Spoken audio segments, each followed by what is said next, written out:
Good morning, नमस्कार, आदाब, सत श्री अकाल, वेलकम, सुस्वागतम सभी लोगों का। जी, क्लास लाइव हो चुकी है। ठीक 9:51 हुए हैं और तारीख आपको पता है, दिस इज 21 मार्च 2022। आज 21 मार्च 2022 है। क्लास पूरी तरीके से लाइव है। आप सभी लोगों का स्वागत है, हार्दिक अभिनंदन है और आई होप आप सभी लोगों की होली बहुत बढ़िया तरीके से मनी होगी। हर्षोल्लास के साथ आपने ये त्योहार मनाया होगा। तो चलिए, बैक टू द बेसिक्स, वापस लौटते हैं पढ़ाई की तरफ। और मुझे जल्दी से बताइए, लास्ट क्लास में हम लोग कहाँ तक पहुंचे थे, क्या पढ़ रहे थे, उसी के आगे से हमें कंटिन्यू करना है। जी,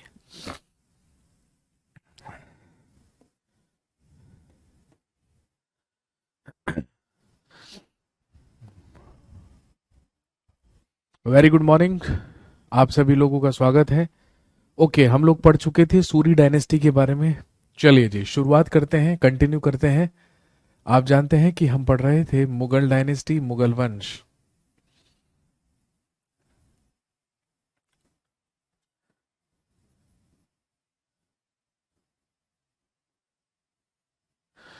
हम पढ़ रहे थे मुगल डायनेस्टी या मुगल वंश, जो कि मेडिवल इंडिया में 1526 ईस्वी से लेके 1707 ईस्वी तक का पीरियड है, जिसमें हमने दो मुगल बादशाहों के बारे में बात कर ली थी। हमने सबसे पहले बात की अकबर के बारे में, सॉरी, हमने सबसे पहले बात की थी बाबर के बारे में। बाबर के बाद हमने बात की हुमायूं के बारे में। और फिर हुमायूं के बाद हमने पढ़ा सूरवंश या सूरी डायनेस्टी, जिसमें हमने शेर शाह सूरी और उसके उत्तराधिकारियों के बारे में बात की।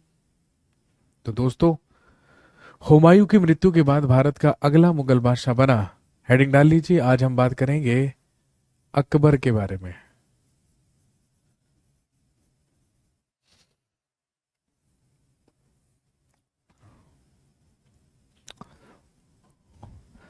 आज हम बात करते हैं अकबर के बारे में।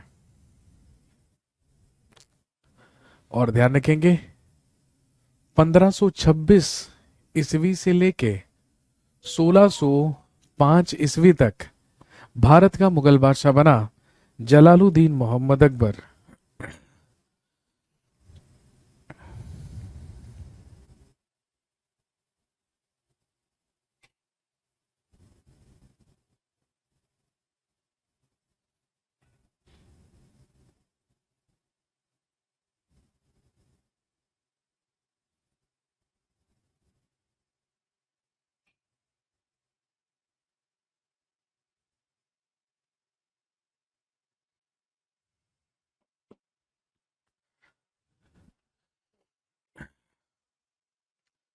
1556 ईस्वी से लेके 1605 ईस्वी तक भारत का मुगल बादशाह रहा जलालुद्दीन मोहम्मद अकबर। और याद कीजिए, मैंने आपको बताया था अकबर का जन्म 1542 ईस्वी में राजस्थान के अमरकोट में हुआ था।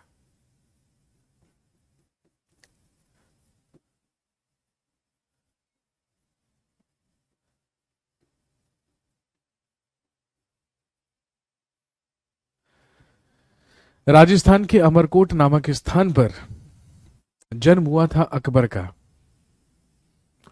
और आप अच्छी तरीके से जानते हैं कि भाई, जब 1556 ईस्वी में हुमायूं की मृत्यु हुई, यही पढ़ा था हमने कि 1556 ईस्वी में हुमायूं दिल्ली में अपने पुस्तकालय की सीढ़ियों से नीचे गिरकर मर गया था, एक्सीडेंटली।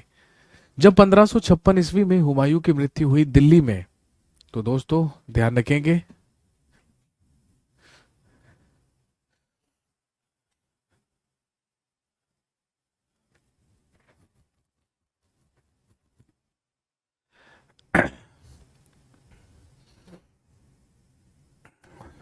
उस समय अकबर की एज 13 वर्ष थी। और उस समय अकबर दिल्ली में नहीं था। भाई, हुमायूं की डेथ हुई थी दिल्ली में, लेकिन उसका बेटा वो दिल्ली में नहीं था, बल्कि वो कहां पर था? वो हुमायूं के सेनापति बैरम खान के साथ अफगानों के खिलाफ एक अभियान पर था, एक मिशन पर था। पंजाब के गुरदासपुर के कालानौर नामक स्थान पर, पंजाब के गुरदासपुर में एक जगह है जो कहलाती है कालानौर।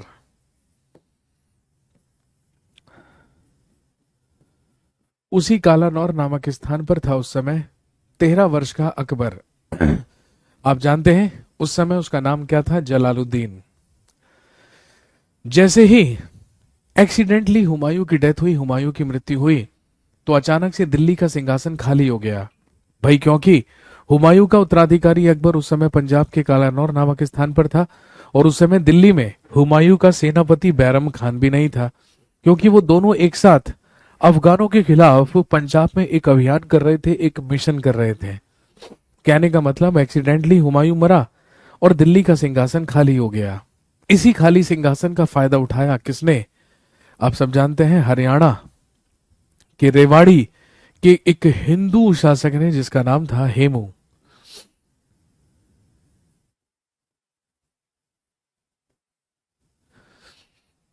तुरंत हेमू ने दिल्ली पर आक्रमण किया, और दिल्ली पर आक्रमण करके इसने दिल्ली पर अधिकार कर लिया, and he took the title of Vikramaditya, और इसने विक्रमादित्य की उपाधि ले ली। और ध्यान रखेंगे, दिल्ली का शासक या दिल्ली के सिंहासन पर बैठ गया हेमू, किस नाम से? हेमचंद्र विक्रमादित्य के नाम से।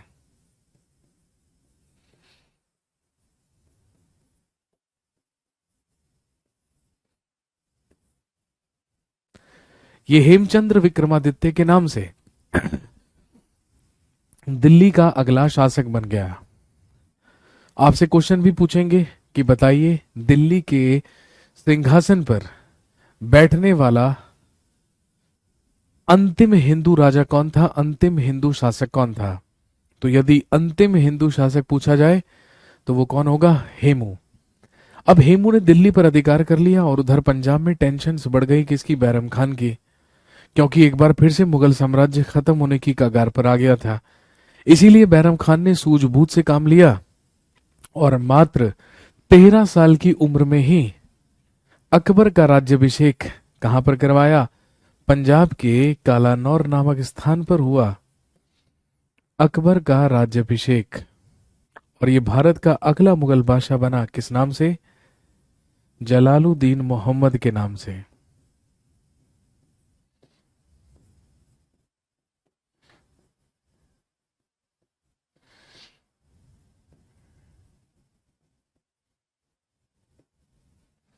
ये जलालुद्दीन मोहम्मद के नाम से भारत का अगला मुगल बादशाह बना।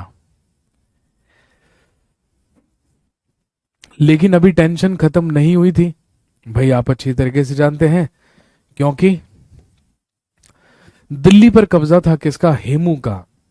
और दिल्ली का सिंहासन वापस प्राप्त करना था हेमू से। बस इसीलिए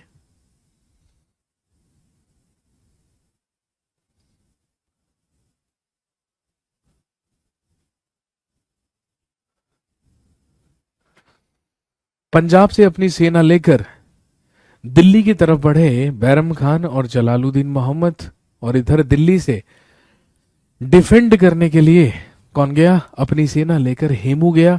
और आप जानते हैं 5 नवंबर 1556 ईस्वी में लड़ा गया एक और ऐतिहासिक युद्ध, जिसे हम जानते हैं सेकंड बैटल ऑफ पानीपत के नाम से।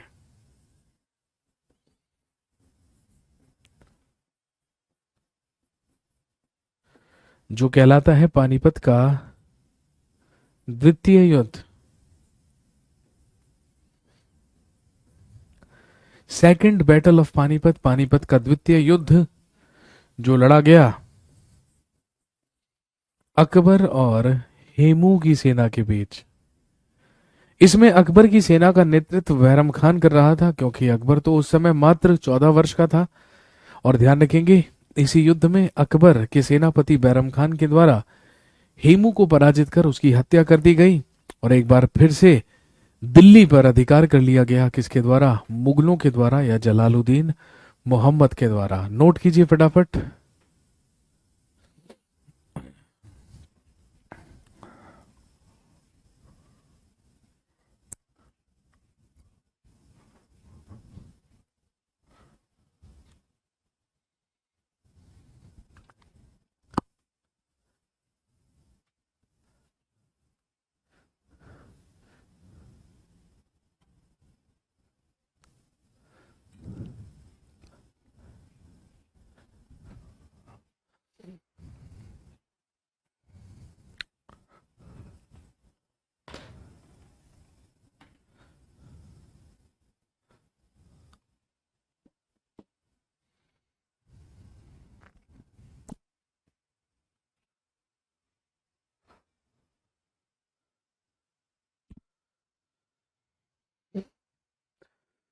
तो फाइनली 1556 ईस्वी में पानीपत के दूसरे युद्ध में बैरम खान ने पराजित करके हत्या की हेमू की, और एक बार फिर से दिल्ली और आगरा पर अधिकार हुआ किसका? मुगलों का।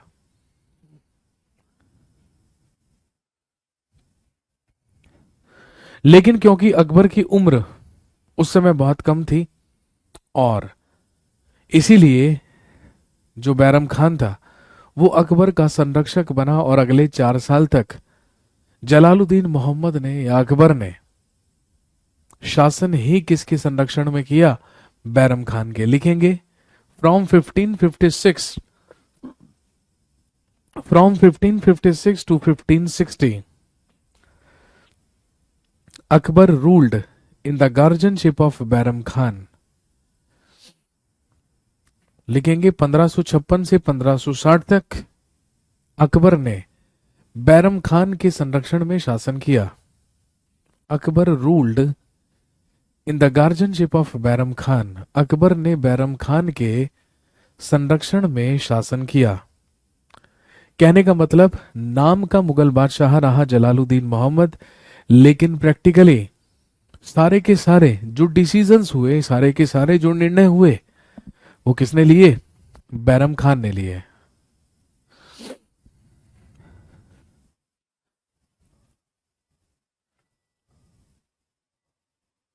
फाइनली 1560 ईस्वी में बैरम खान का संरक्षण समाप्त हुआ और अकबर बना एक इंडिपेंडेंट रूलर, एक स्वतंत्र शासक।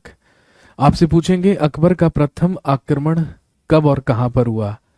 लिखेंगे he did his first attack. Akbar ने अपना प्रथम आक्रमण 1561 ईस्वी में मालवा के शासक बाज बहादुर पर किया।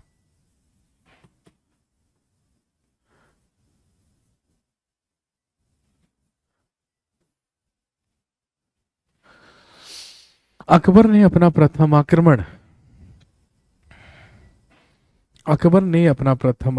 1561 में मालवा के शासक बाज बहादुर पर किया।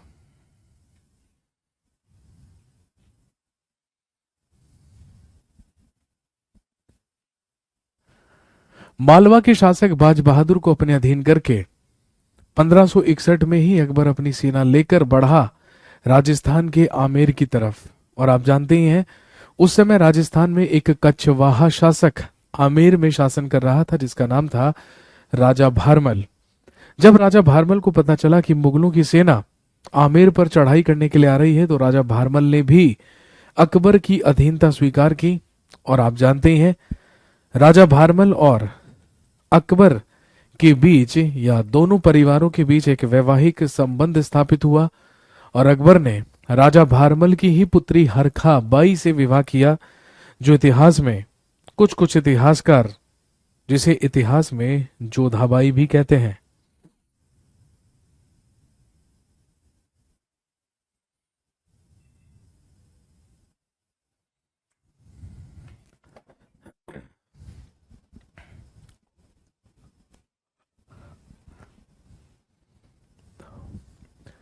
लिखेंगे 1561 में ही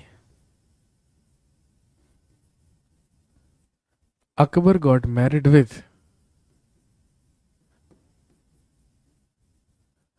हरखाबाई। अकबर ने हरखाबाई के साथ विवाह किया। कौन थी हरखाबाई? ध्यान रखेंगे, she was daughter of king Bharmal of Amer. ये आमेर के शासक भारमल की पुत्री थी।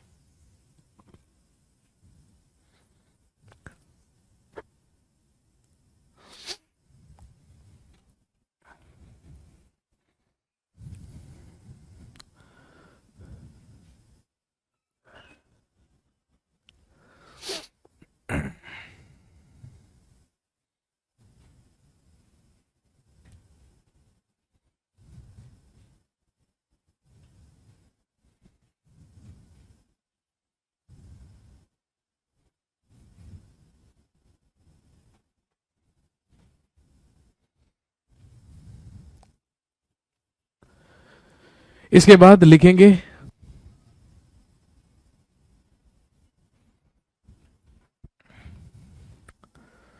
1562 ईस्वी में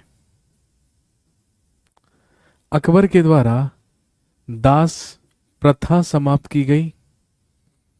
1563 में अकबर ने सती प्रथा पर प्रतिबंध लगाया।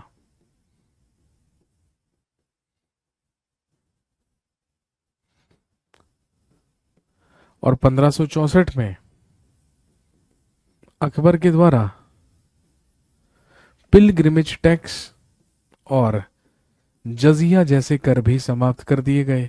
पिलग्रिमेज टैक्स का मतलब है तीर्थ यात्रा कर,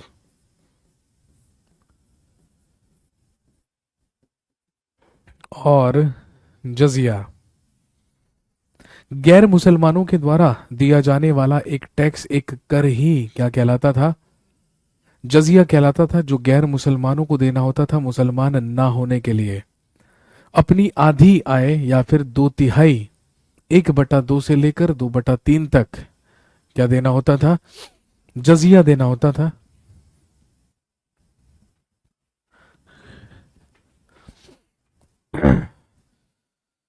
हिंदुओं को तीर्थ यात्रा पर जाने के लिए तीर्थ यात्रा कर देना होता था और गैर मुसलमानों को जजिया देना होता था। तो ध्यान रखेंगे, अकबर ने आकर ये दोनों के दोनों कर ही क्या कर दिए? समाप्त कर दिए। और जब इसने ऐसा किया, इसी बात से खुश होकर इसकी जनता के द्वारा इसे अकबर की उपाधि दी गई और इसी की बात से ये प्रसिद्ध हुआ जलालुद्दीन मोहम्मद अकबर के नाम से।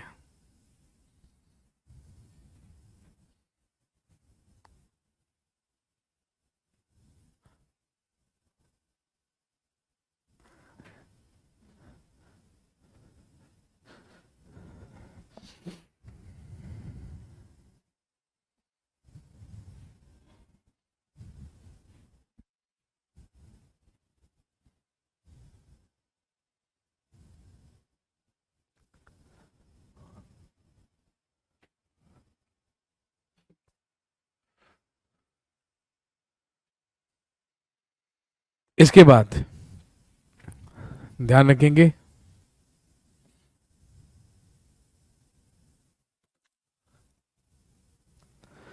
अकबर के गुरु हुआ करते थे एक प्रसिद्ध सूफी संत जिनका नाम था शेख सलीम चिश्ती, और अकबर इन्हीं का अनुयायी हुआ करता था। Akbar was the follower of Sheikh Salim Chishti. Akbar से शेख सलीम चिश्ती का अनुयायी था। और ध्यान रखेंगे, ये अपनी कॉटेज बनाकर, अपनी कुटिया बनाकर फतेहपुर सीकरी में रहा करते थे। और यहीं पर फतेहपुर सीकरी में ही 1569 में 1569 ईस्वी में अकबर के बेटे का जन्म हुआ था। इसीलिए अकबर ने अपने गुरु के नाम पर ही अपने बेटे का नाम क्या रखा था? सलीम। तो ध्यान रखेंगे, सलीम का जन्म 1569 ईस्वी में फतेहपुर सीकरी में हुआ।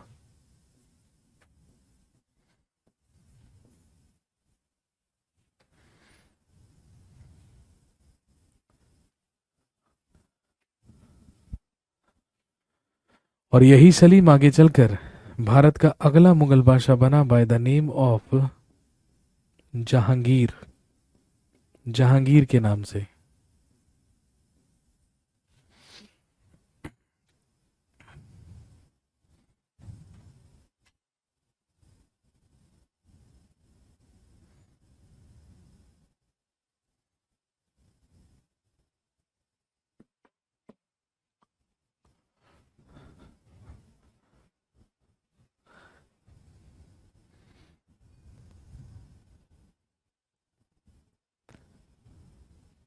इसके बाद इन 1572 1572 में Akbar went to his Gujarat mission Akbar अपने गुजरात अभियान पर गया।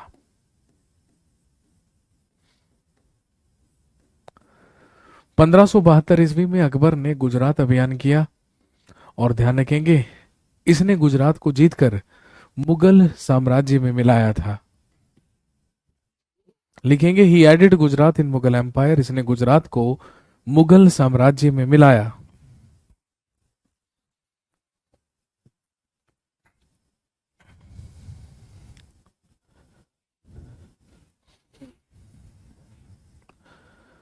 और इंपॉर्टेंट चीजें, जब ये गुजरात मिशन पर गया तो इसी अभियान के दौरान इसने सबसे पहले समुद्र देखा था,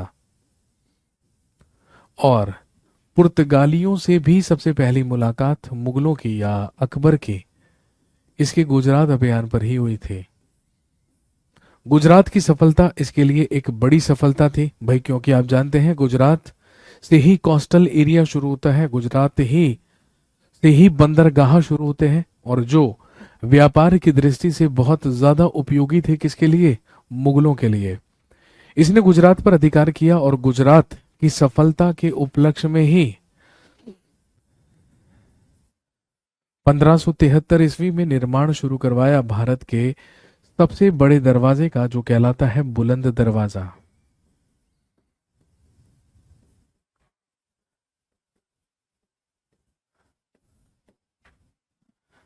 जो कहां पर बनवाया गया था, लिखेंगे फतेहपुर सीकरी में।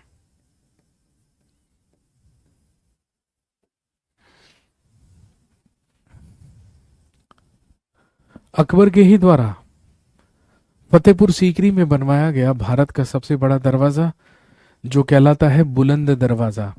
और ध्यान रखेंगे मुगलों की राजधानी को अकबर के ही द्वारा आगरा से स्थानांतरित करके फतेहपुर सीकरी लाया गया, और मुगलों की नई राजधानी बनी फतेहपुर सीकरी।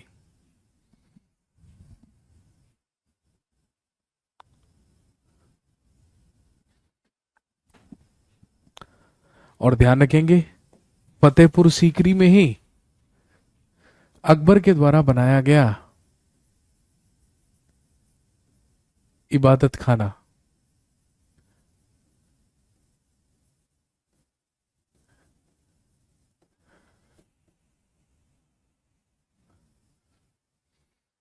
इबादत खाना एक वो जगह हुआ करती थी भाई, यदि हम नाम से पता करें या नाम देखें इबादत खाना, तो हमें नाम से पता चलता है कि कैसी जगह जो इबादत करने के लिए है, जो प्रे करने के लिए है। इनिशियली इसका निर्माण उसी उद्देश्य के लिए करवाया गया था, लेकिन आगे चलकर भाई क्योंकि अकबर सभी धर्मों में विश्वास किया करता था, सभी धर्मों को बराबर रिस्पेक्ट दिया करता था भाई, इसीलिए तो अकबर के द्वारा सुलह एक कुल की नीति भी चलाई गई थी, क्योंकि प्रत्येक धर्म को रिस्पेक्ट करना या इज्जत देना अकबर की सबसे बड़ी खूबी हुआ करती थी, क्योंकि ये एक सेकुलर शासक हुआ करता था, एक धर्मनिरपेक्ष शासक हुआ करता था। इसी के द्वारा सुलह कुल की नीति भी चलाई गई थी, और इबादत खाना का निर्माण करवाया गया था, जो बेसिकली विभिन्न धर्मों पर चर्चा करने के लिए एक जगह हुआ करती थी। आप कह सकते हैं कि ये एक ऐसा प्लेस हुआ करता था जहां पर रिलीजियस डिबेट्स हुआ करती थी, जहां पर धार्मिक चर्चाएं हुआ करती थी। और इबादत खाना ही नहीं, फतेहपुर सीकरी में ही अकबर के द्वारा बनवाया गया पंचमहल। इसके अलावा लिखेंगे मरियम महल, जिसे जोधाबाई महल भी कहते हैं, और इसके अलावा शेख सलीम चिश्ती का मकबरा।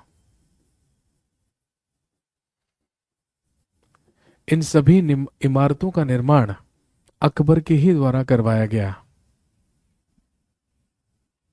इसके अलावा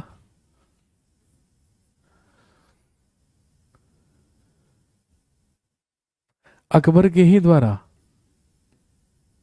झरोखा दर्शन और तुला दान प्रथा की शुरुआत की गई थी। अकबर के ही शासनकाल से झरोखा दर्शन और तुला दान प्रथा की शुरुआत की गई।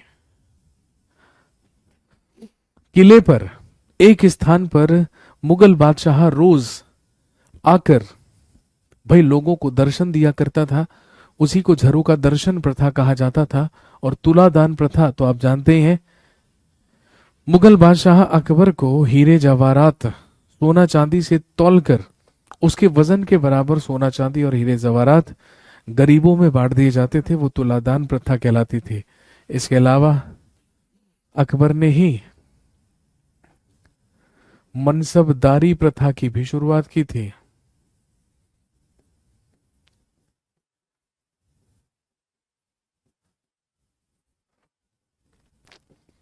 जो कि मंगोलिया से अडॉप्ट की गई थी। कभी चंगेज खान के समय में मंगोलिया में चलाई जाती थी मनसबदारी प्रथा। इसे भी अकबर के द्वारा अडॉप्ट किया गया था। इसके अलावा अकबर के शासनकाल में मुगल काल के 3 किले बनवाए गए थे। 3 किलों का निर्माण करवाया गया था। सबसे पहला लिखेंगे आगरा फोर्ट, आगरा का किला। दूसरा लिखेंगे इलाहाबाद फोर्ट, इलाहाबाद का किला। तीसरा लाहौर फोर्ट या लाहौर का किला। इन सब का निर्माण करवाने वाला भी कौन हुआ? अकबर।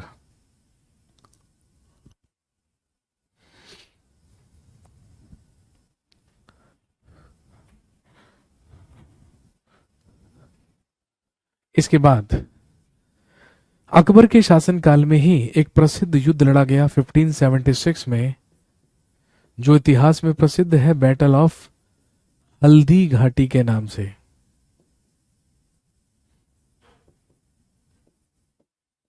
या जो कहलाता है हल्दी घाटी का युद्ध।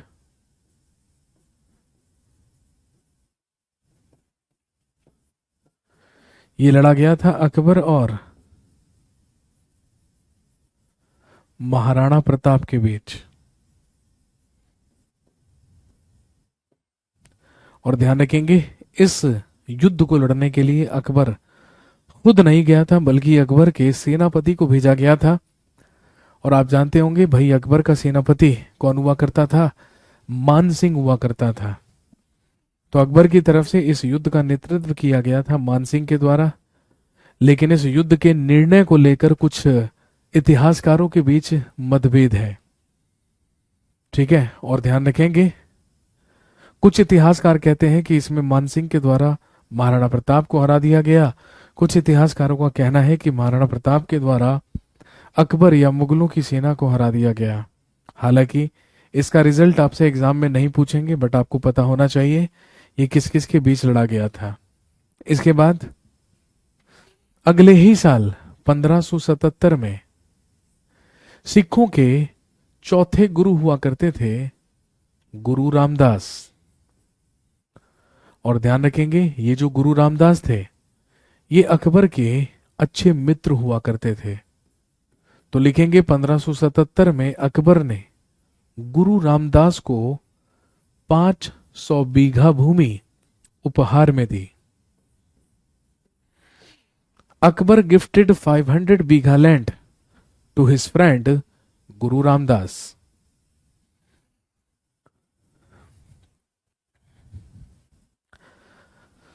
1577 में अकबर ने गुरु रामदास को 500 बीघा भूमि उपहार में दी।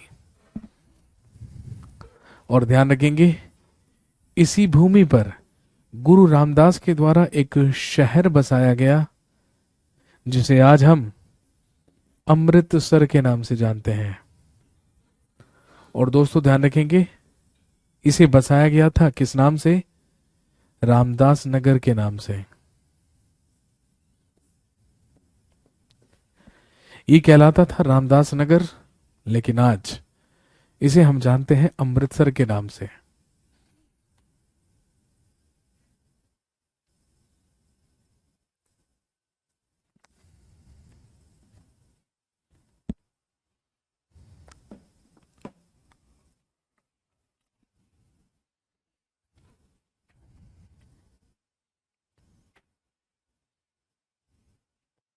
इसके बाद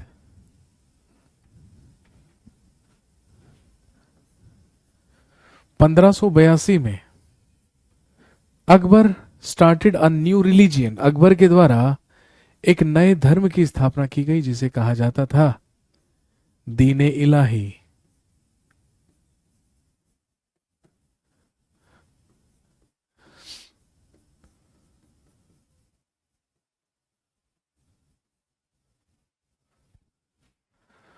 पंद्रह सौ बयासी ईस्वी में अकबर ने एक नया धर्म शुरू किया, एक नए धर्म की स्थापना की जिसे कहा जाता था दीन इलाही। और अकबर ने ऐलान करवाया कि जो भी व्यक्ति दीन इलाही धर्म को अपनाना चाहे वो रविवार के दिन मेरे दरबार में आए और मेरे दरबार में आकर मेरे सामने करे सिजदा और पायबोस। सिजदा पायबोस का मतलब मेरे सामने आकर सर झुकाए और लेटकर मेरे पांव चूमे और फिर जोर से कहे अल्लाहू अकबर। जैसे ही वो ऐसे कहेगा वो किस धर्म का हो जाएगा? दीन इलाही धर्म का। लेकिन ध्यान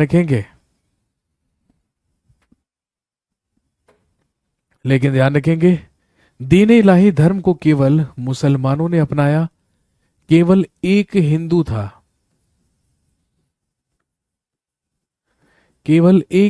था, जिसने दीन इलाही धर्म को अपनाया था। ही वॉज अकबर के नवरत्नों में से एक, जिसे हम जानते हैं बीरबल के नाम से। और आप जानते होंगे बीरबल का वास्तविक नाम क्या था? महेश दास। इसका वास्तविक नाम महेश दास था। केवल इसी ने दीन इलाही धर्म को अपनाया था और इसके अलावा किसी भी हिंदू ने दीन इलाही धर्म नहीं अपनाया था। सिर्फ मुस्लिम्स के द्वारा ही अपनाया गया था दीन इलाही। जिस साल दीन इलाही शुरू किया गया उसी के अगले साल 1583 में अकबर के द्वारा एक नया संवत चलवाया गया जो कहलाता था इलाही संवत। इसके द्वारा चलवाए गए इलाही कॉइन्स, इलाही सिक्के, भूमि मापन की एक नई इकाई जिसे कहा जाता था इलाही गज।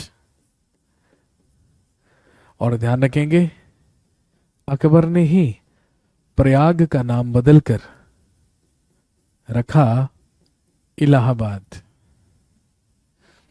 प्रयाग का नाम बदलकर प्रयाग से इलाहाबाद भी रखा गया। किसके द्वारा?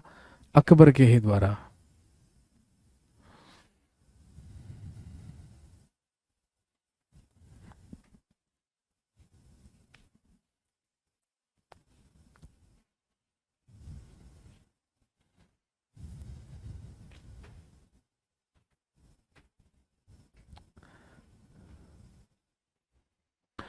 लिखिए Akbar's period is known as golden era of literature. Akbar के काल को साहित्य का स्वर्ण काल कहा जाता है।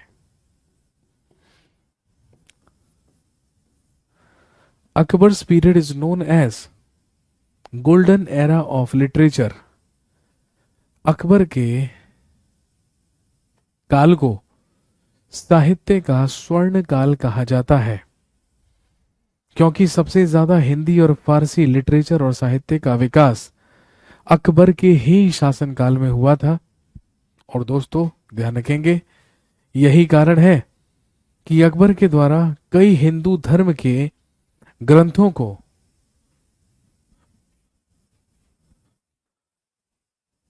फारसी भाषा में या पर्शियन लैंग्वेज में ट्रांसलेट करवाया गया था। और ध्यान रखेंगे अकबर के ही शासनकाल में दुनिया के सबसे बड़े महाकाव्य महाभारत का भी फारसी में अनुवाद करवाया गया था। किस नाम से? ध्यान रखेंगे रज़्मनामा के नाम से।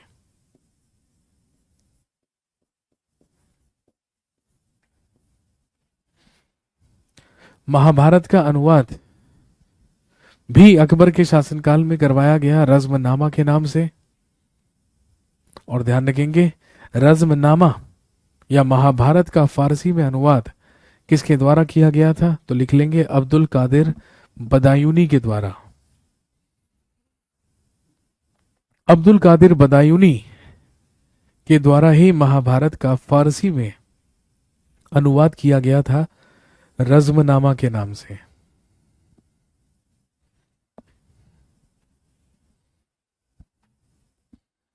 इसके बाद आपसे पूछेंगे कि बताइए अकबर के दरबार में आने वाला सबसे पहला अंग्रेज कौन था। तो अकबर के ही शासनकाल में अंग्रेजों का भारत में आगमन हुआ था।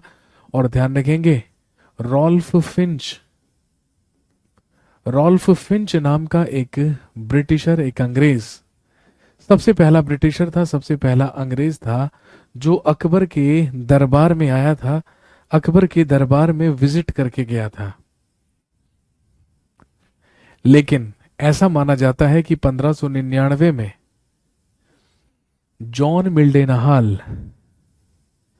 भारत में आने वाला सबसे पहला अंग्रेज था। और अकबर के ही शासनकाल में सन 1600 ईस्वी में स्थापना हुई थी ब्रिटिश ईस्ट इंडिया कंपनी की। कहां पर? लंदन में। ब्रिटिश ईस्ट इंडिया कंपनी की स्थापना लंदन में अकबर के ही शासनकाल में हुई थी। हम सब जानते हैं 31 दिसंबर सन 1600 ईस्वी को ईस्ट इंडिया कंपनी की स्थापना हुई थी, जिस समय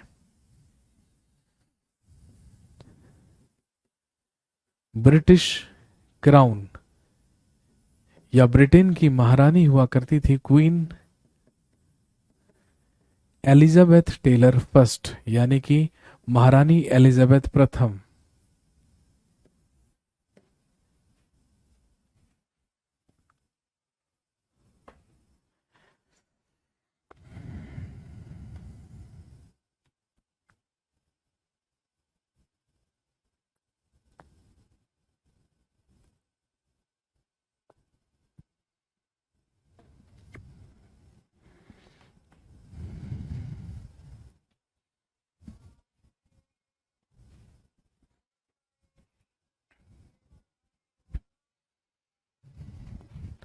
इसके बाद लिखेंगे इन 1605 1605 ईस्वी में अकबर डाइड बाय डिसेंट्री। 1605 ईस्वी में अकबर की मृत्यु अतिसार रोग से हुई।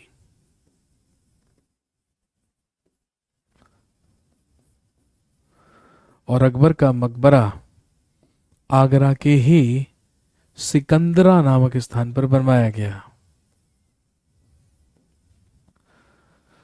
जानते होंगे भाई, दिल्ली से आगरा की तरफ जाते हैं तो आगरा से ही पहले एक जगह पड़ती है सिकंदरा, आगरा के ही बाहर, बस वहीं पर है अकबर का मकबरा, वहीं पर निर्माण करवाया गया है अकबर्स टॉम्ब।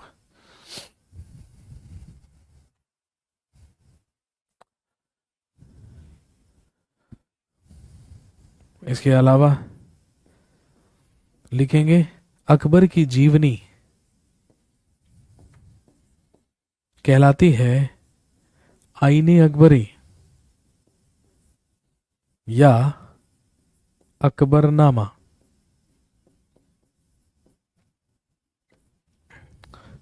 इसकी जीवनी कहलाती है आईने अकबरी या अकबरनामा। और ध्यान रखेंगे जिसे अकबर के ही नवरत्नों में से एक अबुल फजल के द्वारा लिखा गया था। इसको लिखा था अबुल फजल ने।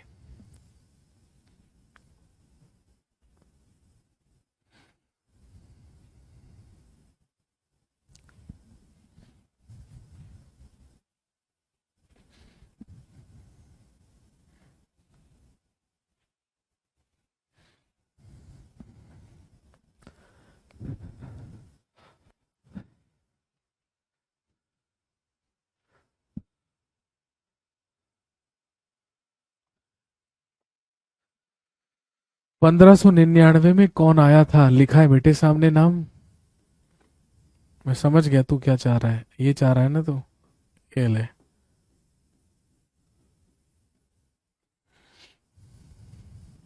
भारत आने वाला सबसे पहला ब्रिटिशर, सबसे पहला अंग्रेज माना जाता है जॉन मिल्डेनहाल।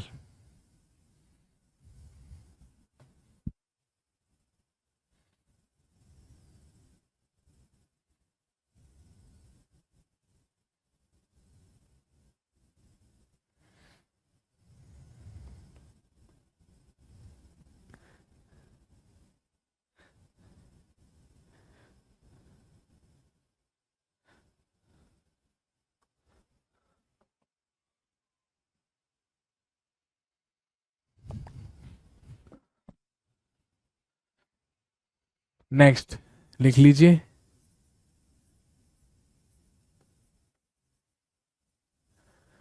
9 James of Akbar.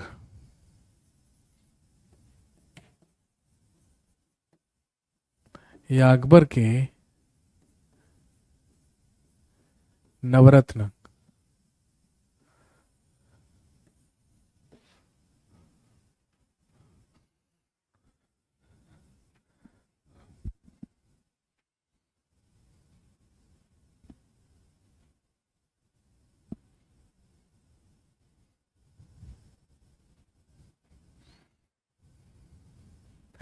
अगर भारत में आने वाला सबसे पहला अंग्रेज पूछे तो आंसर करेंगे जॉन मिल्डेनहाल। लेकिन अकबर के दरबार में आने वाला सबसे पहला अंग्रेज पूछे तो आंसर करेंगे रॉल्फ फिंच। मैंने स्पेसिफिकली बताया ना आपको कि अकबर के दरबार में आने वाला पहला था रॉल्फ फिंच। अकबर के नवरत्न, चलिए जी लिख लीजिए। सबसे पहला बीरबल, जिसका वास्तविक नाम था महेश दास। दूसरा लिखिए तानसेन, जिसका वास्तविक नाम था रामतनु पांडे।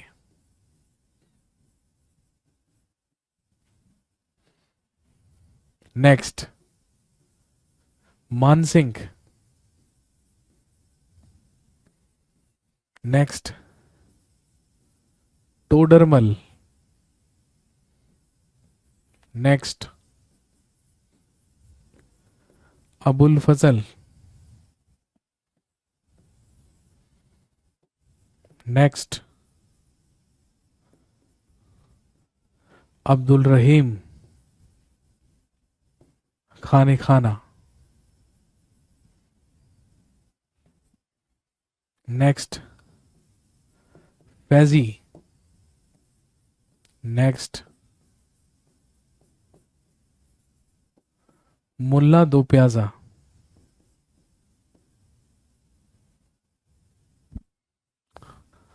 और एक लिख लीजिए फकीर अजी उद्दीन। कहीं कहीं पर इसी का नाम लिखा हुआ मिलेगा, हकीम हुमाम। अकबर के दरबार में उसके सबसे प्रिय, सबसे खास 9 लोग रहा करते थे, जिन्हें अकबर के नवरत्न कहा जाता था। जिसमें सबसे प्रमुख भाई अकबर का मुख्य सलाहकार बीरबल हुआ करता था। अकबर का राज गायक तानसेन हुआ करता था। अकबर का सेनापति मानसिंह हुआ करता था। अकबर का वित्त मंत्री, ये राजस्व मंत्री टोडरमल हुआ करता था। ये कहलाते थे अकबर के नवरत्न, 9 जेम्स ऑफ अकबर।